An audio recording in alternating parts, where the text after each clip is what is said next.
তো দর্শক মন্ডলী, আপনারা দেখতে পাচ্ছেন হযরত শাহ সৈয়দ নাসিরউদ্দিন সিপাহী সালাহ রহমতুল্লাহ আলাইহি রওজা শরীফ। আমি এখানে কিছু কথাবার্তা নিয়েছি এখানে যে খাদেম সাহেবের কাছ থেকে।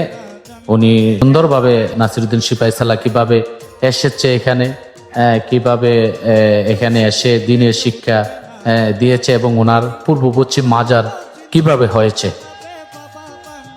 আসসালামু আলাইকুম, ভালো আছেন?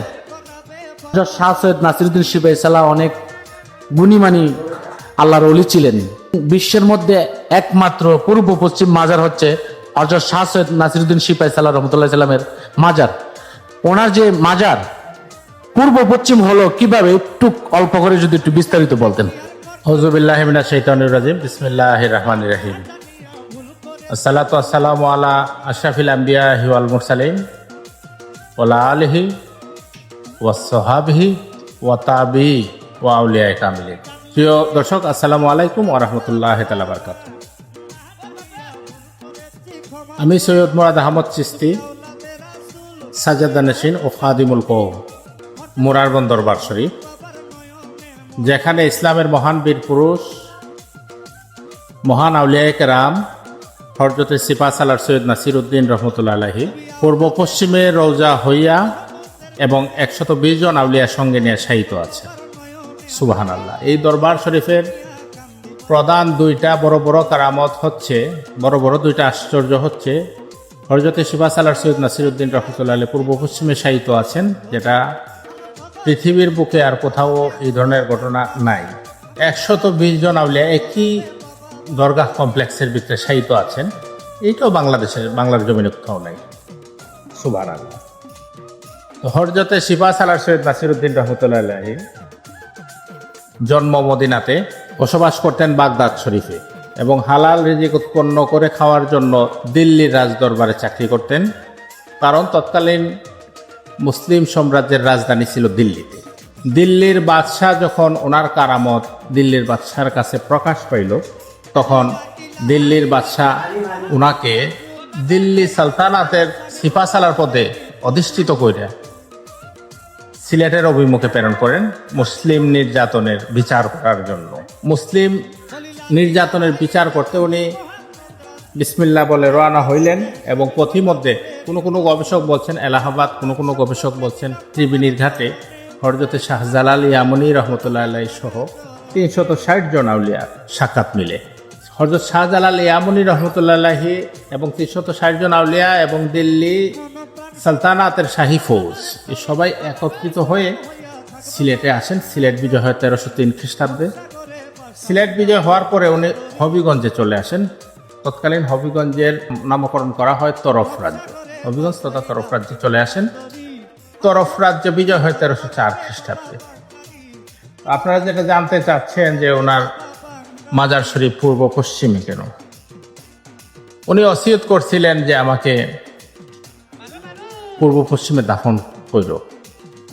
ইসলামের শরীয়তের বিধান মোতাবেক কোথাও পূর্ব পশ্চিমে লাশ দাফন করার কোনো বিধান নাই, কোনো নজিরও ছিল না। এই কারণে ওনার সঙ্গীয়রা ওনাকে উত্তর দক্ষিণেই দাফন করছিলেন। দাফন করে 40 কদম চলে যাওয়ার সাথে সাথে চোখের সামনে আপনিভাবে ওনার মাজার শরীফ উত্তর দক্ষিণ হতে পূর্ব পশ্চিমে ঘুরে যায়। সুবহানাল্লাহ। এইটি হচ্ছে ওনার জীবনের অন্তিম কারামত। ওনার জীবনে আরও অনেক কারামত কাহিনী আছে। হ্যাঁ, এর মধ্যে সবচেয়ে বড় একটা হচ্ছে ওনার আজানের ধ্বনিতে গৌরগোবিন্দ রাজার 7 তালা দালান ভেঙে পড়ছিল।